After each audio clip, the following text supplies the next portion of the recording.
जय हिंद, नमस्कार। मैं मोहन पाठक और आज एक बड़ी अपडेट के साथ हम लोग यहाँ पर उपस्थित हुए हैं। आपको बताएंगे कि उत्तर प्रदेश हाई कोर्ट का एक जजमेंट आया है जिसमें उत्तर प्रदेश में जो मदरसा है या UP board of Madrasa education act 2004 है, इसको धर्मनिरपेक्षता के सिद्धांत का उल्लंघन करने वाला बताकर इलाहाबाद हाई कोर्ट ने इसे असंवैधानिक घोषित कर दिया है। इलाहाबाद हाई कोर्ट के लखनऊ बेंच के द्वारा ये आदेश पारित किया गया है। इसको हम डिटेल में एक्सप्लेन करेंगे, इस पर चर्चा करेंगे, इसके बारे में आपको बताएंगे क्योंकि ये एक बड़ा मामला है, एजुकेशन से जुड़ा हुआ मामला है। इसी से जुड़ा हुआ मामला हमने आपको कुछ दिन पहले बताया हुआ था, जिसमें ये बताया था कि उत्तर प्रदेश में जो एसआईटी है उसके द्वारा एक रिपोर्ट सौंपी गई थी उत्तर प्रदेश सरकार को, जिसमें बताया गया था कि भारत और नेपाल, उत्तर प्रदेश और नेपाल के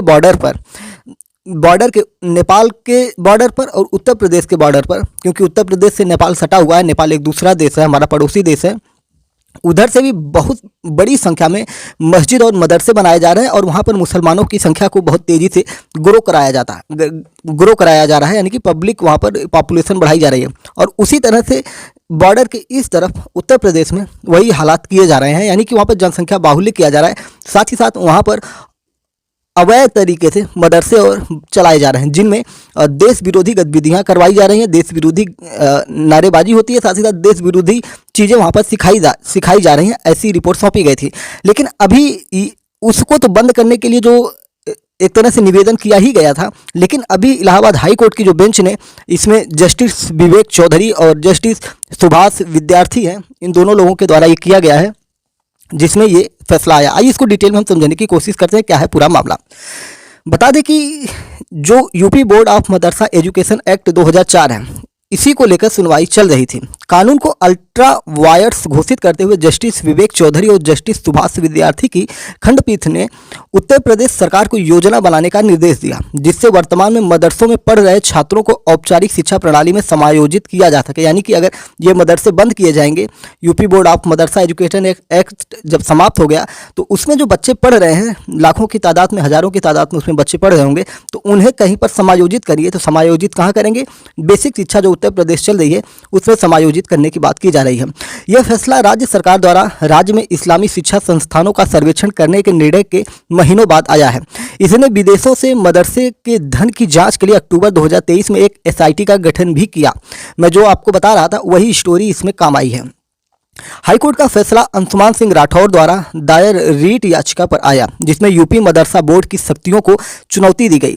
साथ ही भारत सरकार और राज्य सरकार और अन्य संबंधित अल्पसंख्यक कल्याण विभाग द्वारा मदरसा के प्रबंधन पर आपत्ति जताई गई थी। दिसंबर 2023 में डिवीजन बेंच ने शैक्षणिक संस्थानों के प्रशासन में संभावित मनमानी और पारदर्शिता की आवश्यकता के बारे में अपनी चिंताओं को उठाया। इस व्यापक मुद्दे पर जोर दिया कि क्या ऐसे निर्णय समान अवसर और धर्मनिरपेक्ष शासन के सिद्धांत के अनुरूप हैं। उल्लेखनीय है कि हाई कोर्ट ने अक्टूबर 2019 में मदरसा बोर्ड की कार्यप्रणाली और संरचनाओं की चिंताओं से जुड़े कुछ आवश्यक प्रश्नों की बड़ी बेंच यानी कि रीट याचिका नंबर 29/324 S/S 2019 यानी कि मोहम्मद जावेद बनाम यूपी राज्य और अन्य को भेज दिया। किस प्रकार से घटनाक्रम हुआ, बड़ी बेंच को भेजे गए जो प्रश्न थे किस प्रकार से, उनको हम आपको बताने की कोशिश कर रहे हैं। पहली पॉइंट में था कि चूंकि मदरसा बोर्ड का गठन अरबी, उर्दू, पारसी, इस्लामी अध्ययन, तिब्बत तर्क, दर्शन शास्त्र में शिक्षा के लिए किया गया है, इसमें सीखने की ऐसी अन्य शाखाएं शामिल हैं जो समय समय पर बोर्ड द्वारा निर्दिष्ट की जा सकती हैं। जो ऐसा कैसे हुआ, किसी विशेष धर्म के व्यक्तियों को इसका सदस्य बनने का प्रावधान है। यह उपरोक्त क्षेत्रों में विस्तार के बारे में बात नहीं करता है जिसके लिए बोर्ड का गठन किया गया, लेकिन विशिष्ट धर्म के व्यक्तियों के बारे में बात करता है। इसे अतिरिक्त मुख्य सरकारी वकील के सामने रखा गया कि क्या बोर्ड का उद्देश्य केवल धार्मिक शिक्षा प्रदान करना है। इस पर उनका कहना है कि मदरसा शिक्षा अधिनियम 2004 का अवलोकन ऐसा संकेत नहीं देता। दूसरे पॉइंट में क्या चीजें हैं?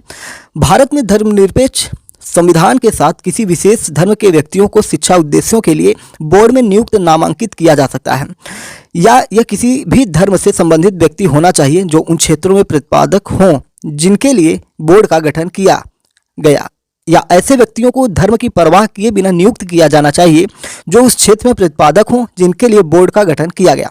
तीसरे पॉइंट में कहा गया अधिनियम बोर्ड को यूपी राज्य के अल्पसंख्यक कल्याण मंत्रालय के तहत कार्य करने का प्रावधान करता है। इसलिए सवाल उठता है कि क्या मदरसा शिक्षा को अल्पसंख्यक कल्याण विभाग के तहत संचालित करना मनमाना है, जबकि अन्य सभी शिक्षाएं जैन, सिख, ईसाई आदि जैसे अन्य अल्पसंख्यक समुदायों से संबंधित संस्थान शिक्षा मंत्रालय के तहत चलाए जा रहे हैं।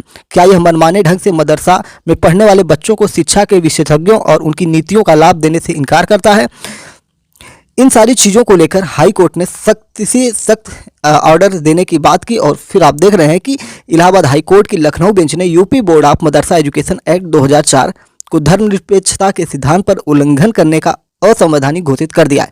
हमारे संविधान में ऐसी व्यवस्था है कि धर्म के आधार पर शिक्षा नहीं दी जा सकती है, और जिस प्रकार से इसमें बताया गया है कि अन्य अल्पसंख्यक समुदाय को जो शिक्षा मंत्रालय के द्वारा चलाए जाते हैं, और यहीं जो मदरसा बोर्ड है इसको यूपी के अल्पसंख्यक कल्याण मंत्रालय से 2004 से ही चलाया जा रहा था, मतलब जब से ये एक्ट बना था। तो इसी को लेकर इसमें ये मामला निकल के आ रहा है। थोड़ा इसमें और चीज़ें मैं आपको डिटेलिंग करना चाहूँगा, जिससे कि आपको परिस्थितियाँ स्पष्ट हो जाएं कि क्या मामला रहा था। जो मैंने पीछे बताया शायद कुछ चीज़ें मैं दोहरा दूं, लेकिन उसमें और भी चीज़ें एडिशनल मतलब उसमें ऐड होंगी। ठीक है, बात करते हैं मुरादाबाद में। उत्तर प्रदेश के मुरादाबाद में सबसे ज़्यादा गैर मान्यता प्राप्त मदरसा संचालित है। मुरादाबाद में 550 मदरसे संचालित हैं, सिद्धार्थनगर में 525 मदरसे संचालित हैं, वहीं बहराइच में 500 मदरसे संचालित हैं। यानी कि इन तीनों जिलों में 500 प्लस मदरसे ऐसे हैं जो अवैध तरीके से संचालित हैं। अगर हम बात करें तो 12 बिंदुओं पर मदरसे का सर्वे किया गया था। पहला था मदरसा का नाम क्या है, दूसरा संचालन करने वाली संस्था क्या है, ये कब स्थापित हुई थी, छात्रों की सिक्योरिटी के प्रबंध क्या है, पेयजल और फर्नीचर की व्यवस्था कैसी है, बिजली सप्लाई कैसे होती है, टॉयलेट कितने हैं, मदरसा में पढ़ने वाले स्टूडेंट की संख्या क्या है, टीचर्स की संख्या और सिलेबस क्या है, यानी कि क्या पढ़ाया जाता है, मदरसा की आय का स्रोत क्या है, यानी कि मदरसा पैसा कहाँ से प्राप्त करता है और किस प्रकार से अपने टीचरों को पैसे बांटता है, या अपनी जो बिल्डिंग्स वगैरह बनाता है वो किस प्रकार से इसको बनाता है। साथ ही साथ स्टूडेंट का किसी अन्य संस्था से रजिस्ट्रेशन है क्या, गैर सरकारी समूह की संबद्धता कहाँ से आती है, इस प्रकार की चीज़ें इसमें बात की जाती है। अभी मैं आपको थोड़ा सा बताऊंगा कि उत्तर प्रदेश मदरसा बोर्ड कानून क्या है, उसकी डिटेलिंग में मैं जाऊंगा। थोड़ा और चीज़ें मैं आपको इसमें स्पष्ट करना चाहूँगा। आपको बता दें कि 10 सितंबर 2022 से 15 नवंबर 2022 तक मदरसों का सर्वे कराया गया था एसआईटी के द्वारा। इस टाइम लिमिट को बाद में 30 नवंबर तक बढ़ाया गया था। इस सर्वे में प्रदेश में करीब 8,441 मदरसे ऐसे मिले थे जिनकी मान्यता नहीं थी। सबसे ज़्यादा मुरादाबाद में, बस्ती में, मुजफ्फरनगर में मदरसे मिले थे। मुरादाबाद में 550, बस्ती में 350 और मुजफ्फरनगर में 240 मदरसे मिले थे। सिद्धार्थनगर में 525 मदरसे। राजधानी लखनऊ की ही अगर हम बात करें तो यहाँ पे 100 ऐसे मदरसे हैं जो मान्यता जिनकी नहीं है। उत्तर प्रदेश का जो सबसे संवेदनशील इलाकों में से कभी गिना जाता था, आज आजमगढ़ में अगर हम बात करें तो 132 मदरसे हैं जो अवैध हैं। प्रयागराज मऊ में 90 मदरसे हैं और कानपुर में 85 से ज़्यादा गैर मान्यता प्राप्त मदरसे संचालित हैं।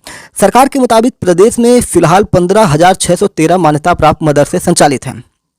अक्टूबर 2023 में यूपी सरकार ने मदरसों की जांच के लिए एसआईटी का गठन किया था। एसआईटी मदरसों को हो रही विदेशी फंडिंग की जांच कर रही थी। अब हम आपको थोड़ा बताने की कोशिश करें कि यूपी मदरसा बोर्ड एजुकेशन एक्ट 2000 है क्या। बता दें कि यूपी मदरसा board education act 2004 Uttar Pradesh सरकार द्वारा पारित कानून था, जिसे राज्य में मदरसों की शिक्षा व्यवस्था को बेहतर बनाने के लिए बनाया गया था। इस कानून के तहत मदरसों को न्यूनतम मानक पूरा करने पर बोर्ड से मान्यता मिल जाती थी। यूपी मदरसा बोर्ड एजुकेशन एक्ट का उद्देश्य मदरसों में शिक्षा की गुणवत्ता को सुधारना और उन्हें आधुनिक शिक्षा प्रणाली से जोड़ना है। साथ ही छात्रों को रोजगार के बेहतर अवसर प्रदान करना भी था। हालांकि इस कानून का विरोध भी होता रहा। कुछ लोगों का मानना है कि यह कानून मदरसों को धर्मनिरपेक्ष शिक्षा प्रदान करने से रोकता है। हाईकोर्ट के इस फैसले के बाद मदरसों को मिलने वाली अनुदान की राशि, यानी कि जो इसे सहायता राशि है, अब उसे बंद कर दी जाएगी। यूपी सरकार के सर्वे में पाया गया था कि सरकार के पैसे से मदरसों में धार्मिक शिक्षा दी जा रही थी, जबकि कोर्ट ने इसे धर्मनिरपेक्षता के सिद्धांतों के खिलाफ माना था। धर्मनिरपेक्षता हमारे संविधान में क्या है, इसको भी मैं आपको बताने की कोशिश करता हूँ संविधान की मूल प्रति से। हाई कोर्ट का जो जजमेंट आया है, अगर हम उसकी बात करें संविधान के हिसाब से, तो हमारा संविधान कहता क्या है। भारत का संविधान ये कहता है कि भारत एक ऐसा देश है जहाँ कई अलग अलग धर्म और जातियों के लोग एक साथ रहते हैं और मिलकर एक समाज बनाते हैं। हमारा भारत देश धार्मिक विविधता को गले लगाता है। देश में कई सारे धर्मों का एक साथ रहना इस बात को साबित करता है कि भारत एक पंथ निरपेक्ष यानी कि सेकुलर राष्ट्र है। हमारे देश के संविधान में धार्मिक स्वतंत्रता शामिल है। आसान भाषा में अगर हम समझें तो पंथ निरपेक्ष शब्द धार्मिक मामलों में इक्वलिटी यानी कि बराबरी और अपनी मर्जी से धर्म को अपनाने का अधिकार देता है। इस बात में कोई शक नहीं है कि हमारे देश में धर्म एक अस्थिर विषय रहा है और यही वजह है कि संविधान ने इससे इक्वलिटी को बनाए रखने के लिए भारत के संविधान में ऐसे प्रावधान किए हैं जिससे यह इक्वलिटी बनी रहे और किसी भी धर्म के लोगों के साथ भेदभाव महसूस ना हो। भारत के संविधान के आर्टिकल 25 से 28 में धर्म की स्वतंत्रता के अधिकार यानी कि धार्मिक स्वतंत्रता के अधिकारों से संबंधित प्रावधान बनाए गए हैं। वहीं अगर हम शिक्षा की बात करते हैं तो आर्टिकल 28 यानी कि भारत का संविधान का अनुच्छेद 28 कहता है कि भारत में धार्मिक शिक्षा या धार्मिक पूजा में उपस्थित रहने की आज़ादी देता है। मतलब कुछ शैक्षणिक संस्थानों में आप धार्मिक शिक्षा या धार्मिक पूजा में उपस्थित रह सकते हैं। यह मुख्य रूप से 4 प्रकार के एजुकेशनल इंस्टीट्यूट के बारे में बात करता है, जैसे कि संस्थान जो पूरी तरह से राज्य या स्टेट द्वारा बनाए जाते हैं, राज्य द्वारा मान्यता प्राप्त एजुकेशनल इंस्टीट्यूशंस, राज्य की पूंजी यानी कि स्टेट फंड से मदद लेने वाली संस्थाएं, ऐसे संस्थान जो किसी ट्रस्ट या राज्य के किसी एडमिनिस्ट्रेशन द्वारा संचालित होती हैं या प्रशासित होती हैं।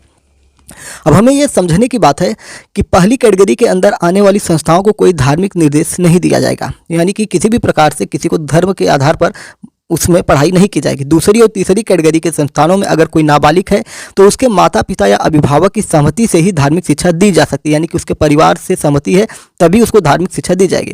चौथी कैटेगरी में धार्मिक शिक्षा के लिए ऐसा कोई रोक नहीं है। ठीक है।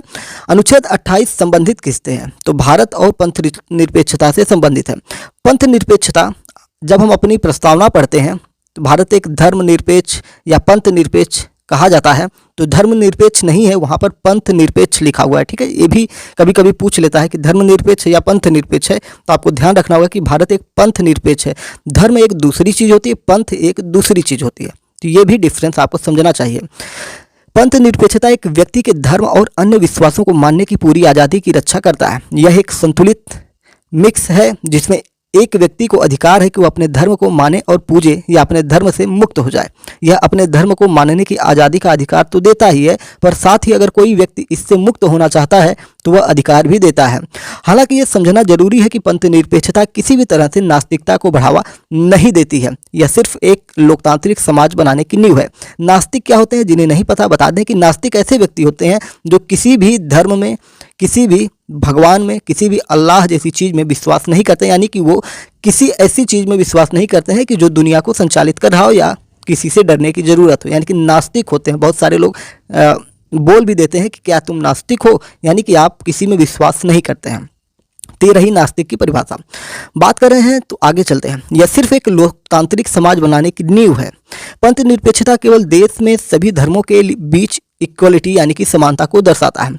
सरकारी स्कूलों में धार्मिक शिक्षा पर रोक क्यों लगाई गई है हमारे संविधान के द्वारा, तो ये आपको समझ लेना चाहिए कि सरकारी स्कूल पूरी तरह से सरकार के खर्चे पर चलते हैं, यानी कि सरकार के द्वारा ही वहाँ की बिल्डिंग, वहाँ के फर्नीचर, वहाँ टीचरों की तनख्वाह, साथ ही साथ वहाँ पर जितनी भी सुविधाएं हैं वो चीज़ें सरकार वहन करती है। और देश की सरकार किसी एक धर्म के लोगों की नहीं है, न ही ऐसा करना संभव है। इसलिए सरकारी स्कूलों में कोई भी धार्मिक शिक्षा नहीं दी जा सकती, चाहे वह हिंदू लोगों का धर्म हो या मुस्लिम या सिख या ईसाई या जैन या बौद्ध धर्म हो या कोई अन्य हो। अगर कभी भी सरकारी स्कूलों में धार्मिक शिक्षा देने से संबंधित कोई फैसला लिया जाता है तो उससे पहले भारत के संविधान में बदलाव करने की जरूरत होगी, क्योंकि भारत के संविधान में हर एक नागरिक को अपने धर्म को मानने का अधिकार दिया गया है। अगर बदलाव के बिना ऐसा किया जाता है तो वह फैसला असंवैधानिक माना जाता है।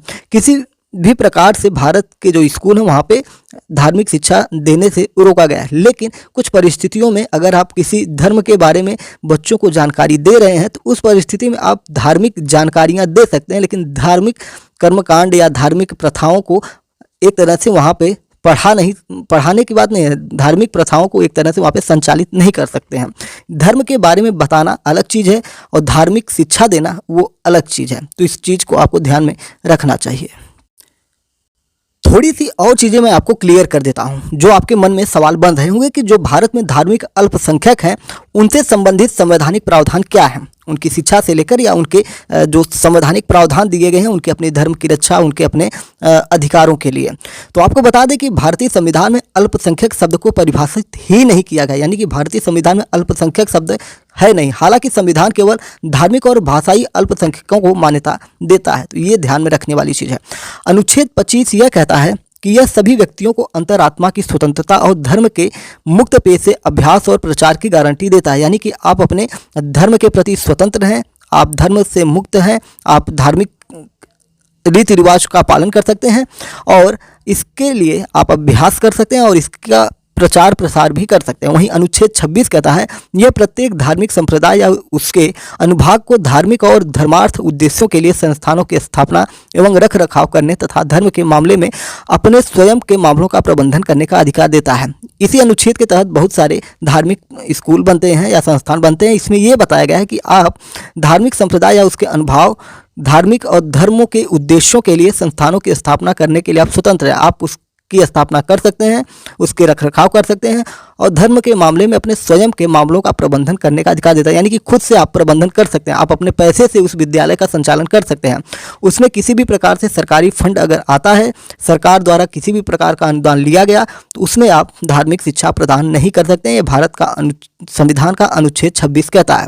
इसीलिए जो भी धार्मिक संस्थाएं चलाते होंगे वो किसी भी प्रकार से सरकार से एक पैसे का या किसी भी प्रकार की मदद नहीं लेते होंगे। अगर वो 1 रुपये भी सरकार से मदद लेते हैं या किसी भी सरकारी योजना का लाभ उस परिसर में लिया गया है, तो कहीं ना कहीं संवैधानिक दृष्टि से वो सरकार से मदद ली गई होगी, तो वो अनुच्छेद 26 का उल्लंघन होगा। लेकिन आप धार्मिक शिक्षा के लिए अनुच्छेद 26 के तहत उसके रखरखाव के लिए अपने हिसाब से उसमें अपनी व्यवस्थाएं, अपने प्रबंधन पर अधिकार कर सकते हैं। अनुच्छेद 29 कहता है, 28 हमने आपको बता दिया पहले ही शुरुआत में। अनुच्छेद 19 कहता है कि इसमें प्रावधान है कि भारत के किसी भी हिस्से में रहने वाले नागरिक के किसी भी वर्ग की अपनी विशिष्ट भाषा, लिपि या संस्कृति है, उसे संरक्षित करने का उसको अपना अधिकार होगा। अनुच्छेद 30 कहता है कि अनुच्छेद के तहत सभी अल्पसंख्यकों को अपनी पसंद के शैक्षणिक संस्थानों की स्थापना और प्रशासन करने का अधिकार है, यानी कि अनुच्छेद 26 और अनुच्छेद 30 कहीं ना कहीं सेम है। अपने पसंद के शैक्षणिक संस्थान की स्थापना आप अनुच्छेद 30 के तहत भी कर सकते हैं, उसके प्रशासन के अधिकार भी आपके पास होंगे। उम्मीद है कि अब आपको हाई कोर्ट का जो जजमेंट आया है वो समझ में आ गया होगा कि किसी भी प्रकार से आप सरकार से या किसी भी प्रकार से बिना रजिस्ट्रेशन के संस्थान नहीं चला सकते हैं। आपको अपनी धार्मिक संस्थाएं संचालन करने के लिए आज़ादी है, लेकिन वो सरकार के द्वारा मान्यता प्राप्त होनी चाहिए। आपको सरकार में रजिस्ट्रेशन करवाना होगा, उसको बताना ही होगा। ठीक है, तो चलिए फिर मिलते हैं किसी बड़ी अपडेट के साथ। तब तक के लिए जय हिंद, नमस्कार, भारत माता की जय। चैनल को सब्सक्राइब कर लीजिए दोबारा लेटेस्ट अपडेट आने के लिए। जय नमस्कार, भारत माता की जय।